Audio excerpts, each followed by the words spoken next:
Hello everyone, this is Priya Mishra and welcome to JR tutorials. तो कैसे हो गाइस? आई होप सभी मजे में होंगे और बढ़िया तरीके से पढ़ाई कर रहे होंगे। चलो स्टार्ट करते हैं हमारा आज का न्यू लेक्चर हमारे न्यू चैप्टर के साथ। बट इस चैप्टर का लेक्चर नंबर 1 जा चुका है। सो अगर आप सभी ने लेक्चर नंबर 1 को नहीं देखा है, थर्ड चैप्टर पॉलिटिकल साइंस के, तो जल्दी से जाकर प्लीज कंप्लीट कर लो उस लेक्चर को, ताकि आपको पता चले कि ये पार्टीज होती क्या है, ये पार्टीज की स्टैब्लिशमेंट कैसे होती है, वो पावर में आने के लिए क्या करती है, ऐसी मल्टीपल चीजों के बारे में जो कि बहुत ही इंपॉर्टेंट है हर एक छोटे से छोटे इंसान को भी जानना। मीन्स अगर आप अभी बहुत छोटे हो, एज में छोटे हो आप सभी, तो आप छोटे हो बट फिर भी आपको जो कुछ बेसिक थिंग्स होती है ना, ये चीजें आपको जानना जरूरी है। एक तो एग्जाम पॉइंट ऑफ व्यू से भी आपको ये काम आने वाला है, बट साथ ही साथ आपके लिए इतना नॉलेज होना बहुत जरूरी है कि हमारे इंडिया में क्या चल रहा है, किस तरह से क्या होता है, ये सारी चीजों का नॉलेज होना आप सभी को इंपॉर्टेंट है। इसीलिए ये सारी छोटी छोटी चीजों को ध्यान में रखा करो। ओके, तो लेक्चर नंबर 1 के अंदर हमने बहुत ही इंपॉर्टेंट टॉपिक्स के बारे में डिस्कस किया हुआ है। सो अगर आप सभी ने नहीं देखा है तो जल्दी से जाकर देख लो। ओके, सो ये लेक्चर है हमारा 10th पॉलिटिकल साइंस का चैप्टर नंबर 3, जिसका नाम है पॉलिटिकल पार्टीज। ओके, तो ये जो इंडिया का पॉलिटिकल पार्टी है, ये किस तरह से चलता है, कौन कौन सी पार्टीज आई, किसने क्या काम किया, पार्टीज की शुरुआत कैसे होती है। मीन्स कभी भी अगर कोई नॉर्मल पर्सन है, उसे अगर पावर में आना है तो वो किस में आता है, अलग अलग अपनी एक पार्टी बनाता है या फिर किसी पार्टी के साथ जुड़ जाता है, इलेक्शन में वोटिंग में जाता है, मीन्स इलेक्शन करता है, इलेक्शन के बाद उन्हें कुछ तो भी सीट्स मिलते हैं। तो ऐसी मल्टीपल चीजें होती है। उसके बाद वो सत्ता में आ जाते हैं, उनकी गवर्नमेंट चलती है, फिर वो लोगों के लिए उनकी एक आइडियोलॉजी होती है, उसके ऊपर उनका कुछ एम होता है, उस चीज़ के ऊपर वो वर्क करते हैं, लोगों के लिए मल्टीपल चीज़ें लाते हैं। तो ये सारी जो चीज़ें हैं हमने डिस्कस कर लिया है। सो आज के लेक्चर में हम डिस्कस करने वाले हैं changing nature of the political party system in India. So political parties जो है, ये जो डिफरेंट पॉलिटिकल पार्टीज है, आप सभी ने बीजेपी और कांग्रेस, इनका नाम बड़े ही आराम से हर जगह पे सबके मुंह से सुना होगा, क्योंकि ये दो पार्टीज जो है ना थोड़ी सी ज्यादा कॉमन हो गई है, अपनी विवादों की वजह से भी कॉमन हो गई है, और ये बहुत पुरानी है इसके वजह से भी कॉमन हो गई है। अभी कुछ और भी बहुत सारी पार्टीज है, आम आदमी पार्टी है, उसके बाद NDA वगैरह है। तो ऐसे मतलब बहुत सारी अलग अलग डिफरेंट पार्टीज है जो कि थोड़ी सी छोटी पार्टीज है, बट जो मेन थोड़ा सा लीड करने वाली जो पार्टी है ना, वो ये दोनों पार्टीज जो है ना अभी के टाइम पर बहुत ज्यादा लीड कर रही है। अब जो ये पार्टीज है, इनकी एस्टेब्लिशमेंट कब हुई, इनका मेन आइडियोलॉजी के ऊपर, किस चीज के ऊपर वो वर्क करते थे, कब ये पार्टी का बना, ये पार्टी की एस्टेब्लिशमेंट कब हुई, ठीक है, सबसे पुरानी पार्टी कौन सी है, ऐसी डिफरेंट चीजों के बारे में हम लोग इसके अंदर समझने वाले हैं। ठीक है,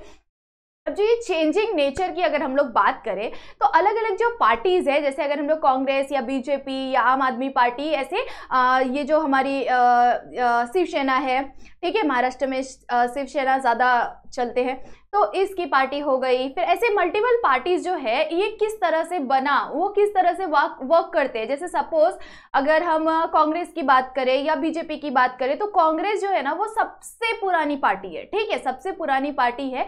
धीरे धीरे उसके अंदर लोगों में चेंज, जनरेशन वाइज वो भी चेंज हुआ। सबसे पहले उनके दादाजी वगैरह थे, उसके बाद फिर उनके बेटे आए, उनकी बहू आई, ऐसे लोग आते गए। अभी उनका पोता चल रहा है, आप सभी को पता है, राहुल गांधी, ठीक है। उसके बाद अगर आप बीजेपी की बात करें, तो बीजेपी में स्टार्टिंग के टाइम पर अलग पर्सन थे, फिर धीरे धीरे उनमें रिश्तेदारी तो नहीं हुआ, बट अलग अलग लोग आते गए, जुड़ते गए, जीते। अभी आप सभी को पता है कि बीजेपी की सरकार चल रही है। तो यहाँ पर क्या हो रहा है कि धीरे धीरे जनरेशन वाइज उनका नेचर भी चेंज हो रहा है, उनका काम करने का तरीका भी चेंज हो रहा है, उनका आइडियोलॉजी भी चेंज हो रहा है, ठीक है, उनका एजेंडा भी चेंज हो रहा है, उनका काम करने का तरीका भी चेंज हो रहा है कि नहीं। तो ऐसे मल्टीपल चेंजेस हमें दिखाई देते हैं हमारे पॉलिटिकल पार्टीज के अंदर, पॉलिटिकल सिस्टम के अंदर। ये पूरा जो ये पॉलिटिक्स है, इसके अंदर हमें मल्टीपल चेंजेस दिखाई देते हैं। अगर हम लोग सबसे पुरानी बात करें, तो सबसे पहले जो पार्टी बनी हुई थी ना, वो पार्टी है हमारी कांग्रेस पार्टी, ठीक है।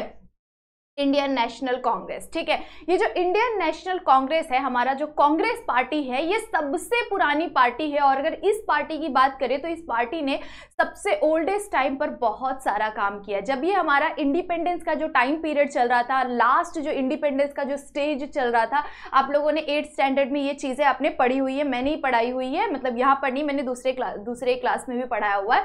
तो इसकी वजह से मुझे पता है कि वो 8th स्टैंडर्ड में, और आप सभी ने 9th स्टैंडर्ड में भी पढ़ा हुआ है कि कौन कौन आया, किसके बाद कौन आया, कि जो 5 ईयर्स के जो प्लानिंग्स थे, ऐसी मल्टीपल चीजों के बारे में हमने 8th और 9th स्टैंडर्ड में पढ़ा हुआ है। तो आपको आई गेस थोड़ा सा तो याद आ ही रहा होगा। तो अगर हम लोग पीछे फ्लैशबैक में जाए तो जब इंडिपेंडेंस का जो ये पूरा वॉर चल रहा था, झगड़े हो रहे थे कि मतलब हमें सेपरेशन चाहिए, हम अलग होना चाहते हैं, पाकिस्तान को अलग होना था, इंडिया को अलग होना था, बट जो पाकिस्तान को भी अलग नहीं होने दे रहा था, इंडिया को भी अलग नहीं होने दे रहा था, कौन?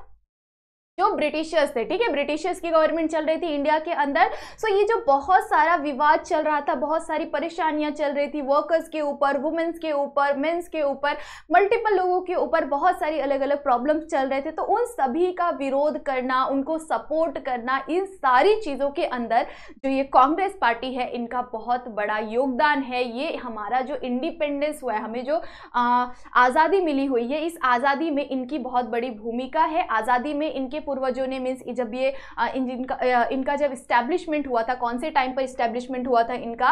1885 में इनका इस्टेब्लिशमेंट हो गया था, है कि नहीं। सो हमारा इंडिपेंडेंस उस टाइम पर नामो निशान नहीं था इंडिपेंडेंस का।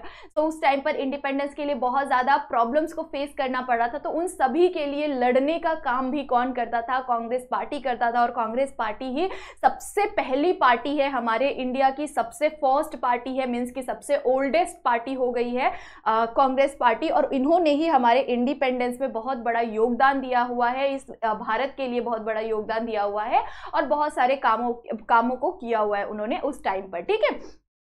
तो यही सारी चीज़ें आप लोगों को यहाँ पर बताई हुई है कि इंडिपेंडेंस के टाइम पर इनका बहुत बड़ा योगदान था। इन्होंने बहुत सारे काम किए हुए थे, वर्कर्स को लेकर बहुत सारे काम किए हुए थे। नॉर्मल जो पीपल है उनको जो इंडिपेंडेंस नहीं मिल रही थी, उनको जो परेशान किया जाता था, उन सभी के लिए इन्होंने लड़ा भी हुआ है। तो ऐसी मल्टीपल चीज़ें कांग्रेस पार्टी ने किया हुआ है, ठीक है। इंडिपेंडेंस से पहले और इंडिपेंडेंस के बाद भी जो सबसे बोलते हैं ना सिंगल डोमिनेंट पार्टी थी, ये सिर्फ एक इकलौता पार्टी चल रहा था, ऐसी पार्टी जिसने सिर्फ राज किया हुआ है, अकेले राज किया हुआ था, क्योंकि और उस टाइम पर कोई भी पार्टी नहीं थी, इनके कंपैरिजन में कोई पार्टी ही नहीं होती थी। तो ये सिर्फ सिंगल, सारा वोट सिर्फ इनके पास आता था। तो ऐसी एक पार्टी बन गई थी ये। बट धीरे धीरे जब धीरे धीरे टाइम पीरियड थोड़ा सा आगे बढ़ा, तो उसी तरह से मल्टीपल पार्टीज आ गई थी। यहाँ पर आप सभी देख सकते हैं। इसके साथ साथ और भी बहुत सारी पार्टीज है जिन्हें हम लोग नेक्स्ट लेक्चर में देखने वाले हैं, ठीक है। तो ये मैं आप लोगों को बस इंट्रोडक्शन के लिए बता रही हूँ कि मल्टीपल पार्टीज आनी शुरू हो गई थी। बट सबसे पहला लीड करना किसने शुरू किया हुआ था? सिंगल डोमिनेंट पार्टी थी, कौन? कांग्रेस पार्टी, ठीक है। सो उन्होंने अकेले ही जीता हुआ है हमारे कंट्री के अंदर। उस टाइम पर उन्होंने अकेले ही लीड किया हुआ था इंडिया को। बट धीरे धीरे जुड़ते गए और मल्टीपल पार्टी साथ में जुड़कर उन्होंने एक संगठन के जैसे बना लिया हुआ था, जिसे हम लोग कोलिजन गवर्नमेंट भी कहते हैं, जिसका मतलब होता है कि गठबंधन की सरकार मतलब कि 2-3 पार्टी। जस्ट सपोज कि अगर हम लोग एग्जांपल ले लें कि ये पार्टी ए है, ये पार्टी बी है, ठीक है, और ये पार्टी सी है, ये पार्टी डी है, ठीक है। ये 4 पार्टीज है। अगर आप सभी को पता है कि 100% वोट में से जिसको 51 मिला, जिसको 51% मिलता है, 51% जिसको मिलता है वही जीतता है। मतलब कि जिसके पास आधे से ज्यादा वोट होता है वही जीतता है, ठीक है। सो यहाँ पर हमारे पास है, जैसे सपोज कि यहाँ पर इसके पास है 40, इसके पास है 10, इसके पास है 12, इसके पास है जस्ट सपोज कितना हो गया यहाँ पर? जस्ट सपोज कि आप लोगों की यहाँ पे ऐसे पार्टीज दी हुई है, तो जिनके पास जस्ट सपोज कि इनके पास 40 वोट है, ठीक है, और इनको जीतने के लिए कितने वोट चाहिए? कि 51 चाहिए। तो वो क्या कर लेंगे? इनसे हाथ मिला लेंगे, ठीक है। इनसे हाथ मिला लेंगे तो क्या हो जाएगा? इन दोनों का मिला के कितना हो जाएगा? ज्यादा हो जाएगा, 52 हो जाएगा। तो इससे क्या हो जाएगा कि ये मिलकर ज्यादा हो रहा है, ठीक है। तो ज्यादा हो रहा है तो इनकी पार्टी बन जाएगी, ठीक है। तो इसके वजह से क्या होता है कि लोग क्या करते हैं, गठबंधन की सरकार बनाते हैं, ठीक है। सो उस टाइम पर जब कांग्रेस अकेले लीड कर रहे थे, उस टाइम पर लोगों ने क्या सोचा, बाकी पार्टीज ने क्या सोचा कि हमारी भी सरकार बनेगी और हमारी सरकार बनाने के लिए हमें क्या करना पड़ेगा, साथ में जुट के काम करना पड़ेगा। इसीलिए वो सभी ने अपने अपने वोट्स को इकट्ठा करके उन्होंने अपने आप को मतलब उनकी एक गठबंधन की सरकार बनाई हुई थी। ये गठबंधन की सरकार में बहुत ज्यादा प्रॉब्लम होता है क्योंकि सभी का मत अलग होता है, सभी की मेंटालिटी अलग होती है, सभी का नेचर अलग होता है। तो ये सारी चीजों की वजह से मल्टीपल प्रॉब्लम्स को भी फेस करना पड़ता है, बट फिर भी उन्होंने कुछ सालों तक ये गवर्नमेंट को चलाया हुआ था, ठीक है। आई होप सो सबको क्लियरली समझ में आ रहा होगा, ठीक है। चलो, सो यहाँ पर हमने फर्स्ट नेशनल कांग्रेस पार्टी के बारे में हमने थोड़ा बहुत समझ लिया है कि ये कांग्रेस पार्टी ने क्या क्या किया हुआ था और कैसी पार्टी थी ये, ठीक है। नेक्स्ट पार्टी है हमारा कम्युनिस्ट पार्टी, ठीक है। कम्युनिस्ट पार्टी का मतलब क्या होता है, एक साम्यवादी पार्टी, मींस कि जस्ट सपोज कि एक ऐसी पार्टी जिन्होंने समाज के लिए बहुत कुछ किया हुआ है, ठीक है। समाज के लिए ही ये पार्टी को बनाया गया था और इस पार्टी ने जो मील वर्कर्स होते हैं, ठीक है, वर्कर्स होते हैं जो जैसे मतलब ना उस टाइम पर जो कंपनीज वगैरह में काम करते थे, छोटे मोटे जो लोग थे, उनके लिए इन्होंने ना बहुत सारे आंदोलन को किया हुआ था, उनको उनका हक दिलाने के लिए। जैसे सपोज कि उन्हें उनसे काम करवाया जाता था, सालों साल तक उनसे काम करवाया जाता था, बट उन्हें टाइम पर ना सैलरी दी जाती थी, ना बोनसेस दिए जाते थे, किसी भी चीज से उन्हें एक्स्ट्रा पैसे नहीं दिए जाते थे, बल्कि उनसे डबल काम करवाए जाते थे। तो ऐसी मल्टीपल जो चीजें होती थी ना उस टाइम पर, उन चीजों से उन्हें छुटकारा दिलवाने का काम भी ये पार्टी ने किया हुआ था, ठीक है। और इस पार्टी का मेन मोटिव क्या था कि ये किस चीज को सपोर्ट नहीं करते थे, ये कैपिटलिज्म के सबसे बड़े विरोधी थे। कैपिटलिज्म का मतलब क्या होता है और सोशलिज्म का मतलब क्या होता है, ये 9th स्टैंडर्ड में हमने बहुत बार समझा हुआ है, ठीक है। आई गेस सभी को आता होगा, बट जिन्हें नहीं आता उसे मैं एक बार बता देती हूँ कि कैपिटलिज्म का मतलब होता है कि सिर्फ और सिर्फ हमारा राज, ठीक है, किसी भी जगह पर सिर्फ और सिर्फ हमारा अकेले का राज होना। जैसे पहले के टाइम पर प्रिंसली स्टेटस होते थे ना, जो राजा महाराजा का जो स्टेट होता था कि ये स्टेट पे सिर्फ और सिर्फ एक राजा का अधिकार होगा, प्रजा का कोई अधिकार नहीं होता था, ठीक है। तो यहाँ पर क्या, यहाँ पर मीन्स जो ये पार्टी जो थी, कम्युनिस्ट पार्टी जो थी, ये सबसे बड़े विरोधी बन गए थे। किस चीज के विरोधी बन गए थे, कैपिटलिज्म के सबसे बड़े विरोधी बन गए थे। इन्होंने कहा कि नहीं, ये कैपिटलिज्म को हम कभी सपोर्ट नहीं करेंगे। हम किसको सपोर्ट करेंगे, सोशलिज्म को सपोर्ट करेंगे। सोशलिज्म को क्यों सपोर्ट करेंगे कि अगर किसी के अंदर इतनी कैपेबिलिटी है, किसी के अंदर इतनी काबिलियत है कि वो लीड कर सकता है, तो वो इंसान जाकर लीड करेगा। कोई भी अधिकारी को चुनने का हक किसका होता है, सिर्फ और सिर्फ जनता का होता है। कि अगर उनका जो लीडर है उसे चुनने का अधिकार किसका होगा, जनता का अधिकार होगा। कोई भी राजा महाराजा किसी चीज का डिसीजन नहीं लेगा, ठीक है। सो इस चीज को उन्होंने सपोर्ट किया हुआ था, मीन्स कि आम जो जनता है उनके वोट्स को उन्होंने सपोर्ट किया हुआ था कि लोग चुनेंगे जिसको, वही क्या करेगा, वही आगे जाएगा, वही उनको लीड करेगा, वही उनके लिए काम करेगा, ठीक है। सो इस चीज को उन्होंने सपोर्ट किया हुआ था। उसके बाद जो मील वर्कर्स होते हैं, जो छोटे मोटे काम करने वाले जो लोग होते हैं, उन सभी के लिए उन्होंने बहुत सारा योगदान दिया हुआ है, उन सभी के लिए उन्होंने मल्टीपल काम किया हुआ है, ठीक है। ये जो कम्युनिस्ट पार्टी है, इसकी स्थापना कब हुई थी, 1925 को इनका इस्टेब्लिशमेंट हुआ था, इनकी स्थापना हुई थी, ठीक है। आई होप सो सबको क्लियरली समझ में आ रहा होगा, ठीक है। आगे जाकर बहुत सारी चीजें चेंजेस भी हुई थी और मार्क्सिस्ट भी बन गया था, मीन्स इसके बारे में भी हम देखने वाले, ठीक है। लेक्चर नंबर 2 में हमारा सबसे पहला टॉपिक यही होने वाला है। सो आज के लेक्चर में हम इस चीज के ऊपर ज्यादा डिस्कस नहीं करें क्योंकि हमें नेक्स्ट लेक्चर में डिस्कस अगेन करना ही है, ठीक है। तो आई होप सो सभी को समझ में आ गया होगा। और ये जो पार्टी है, ये सेकेंड ओल्डेस्ट पार्टी हम इसे कह सकते हैं कि ये भी बहुत पुरानी पार्टी है। अगर हम लोग कांग्रेस के बाद बात करें तो कांग्रेस के बाद यही एक पार्टी है जो कि बहुत पुरानी पार्टी है और इस पार्टी ने भी अगेन बहुत सारा योगदान किया हुआ है हमारे देश के लिए, ठीक है। चलो आगे बढ़ जाए। नेक्स्ट टॉपिक, हमारा आज का नेक्स्ट टॉपिक है भारतीय जनता पार्टी। भारतीय जनता पार्टी की अगर हम लोग बात करें तो आप सभी को पता है कि किसकी सरकार चल रही है, बीजेपी की सरकार चल रही है। तो ये जो बीजेपी है, भारतीय जनता पार्टी है, इसके बारे में अगर हम लोग बात करें तो ये पार्टी भी अगेन ओल्ड पार्टी है, बट बहुत ज्यादा ओल्ड नहीं है, ठीक है। ये पार्टी की स्थापना कब हुई थी, इस पार्टी की स्टैब्लिशमेंट कब हुई थी, 1951 में ये पार्टी स्टैब्लिश हुआ था। सो ये पार्टी भी अगेन बहुत ही इंपॉर्टेंट पार्टी है और इस पार्टी को हम लोग भारतीय जनसंघ भी कहते हैं, ठीक है, भारतीय जनसंघ भी कहते हैं इस पार्टी को हम, ठीक है। सो इसका दूसरा नाम ये हो सकता है, ठीक है।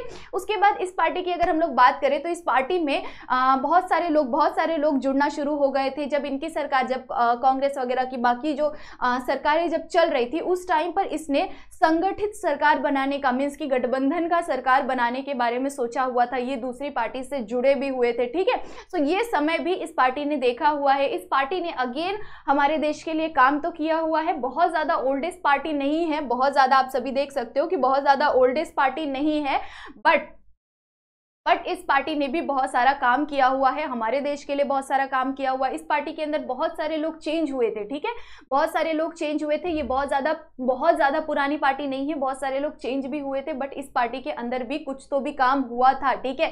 किन चीजों के ऊपर ध्यान देते थे ये, जैसे जो नॉर्मल लोग है, ठीक है, हमारा जो कल्चर है, हमारा जो नेचर है, हमारा जो ट्रेडिशन है, इन सभी चीजों के ऊपर इस पार्टी ने काम किया हुआ था। इनका मेन एम किस चीज के ऊपर वर्क करना था, हमारे ट्रेडिशन के ऊपर, हमारे कल्चर के ऊपर, इंडिया का जो ट्रेडिशन है, इंडिया का जो कल्चर है, इन चीजों के ऊपर ध्यान देने का ये पार्टी क्या करती थी, मेन काम करती थी, ठीक है। सो इस पार्टी के अंदर बहुत सारा उतार चढ़ाव हुआ है। ये पार्टी बहुत बार टूटी भी है बट अगेन जुड़ी भी है ये पार्टी। सो इसके बारे में हम लोग इन डेप्थ देखने वाले हैं कुछ नेक्स्ट लेक्चर के अंदर। Okay, so I hope so आप सभी को समझ में आ रहा होगा कि हमने इस लेक्चर के अंदर कौन सी चीजों के बारे में डिस्कस किया हुआ है, ठीक है। सो सबसे पहले हमने चेंजेस के बारे में देखा हुआ है कि सबसे पहले जो जब पार्टीज बनना शुरू हुई थी तो उस टाइम पर जब पार्टीज की इस्टेब्लिशमेंट हुई थी तब क्या क्या चेंजेस आने शुरू हो गए थे, पार्टीज के नेचर में कैसे चेंजेस आने शुरू हो गए थे। जैसे अभी के टाइम पर भी आप देख सकते हो तो बीजेपी कौन से काम कर रही है, कांग्रेस कौन सा काम कर रही है, दूसरी पार्टीज कौन से काम कर रही है, तो उनका जो ये नेचर है धीरे धीरे चेंज हो रहा है। टाइम पीरियड के साथ साथ उनके नेचर में चेंजेस आ रहा है, पार्टीज के सिस्टम में चेंज आ रहा है, उनके काम, उनके आइडियोलॉजी के अंदर चेंज आ रहा है। तो जैसे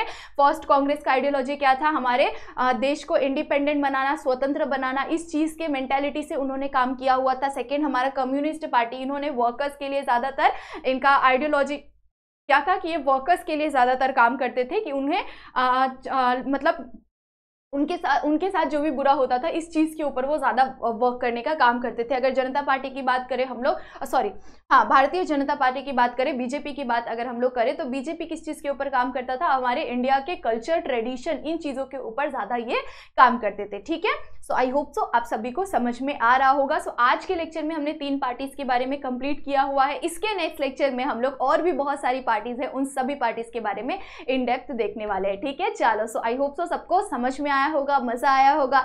तो जाने से पहले वीडियो को लाइक जरूर से कर देना और अगर चैनल पे न्यू हो तो सब्सक्राइब करना बिल्कुल भी मत भूलना, ठीक है। चलो, सो तब तक के लिए बाय बाय, मिलते हैं नेक्स्ट लेक्चर में।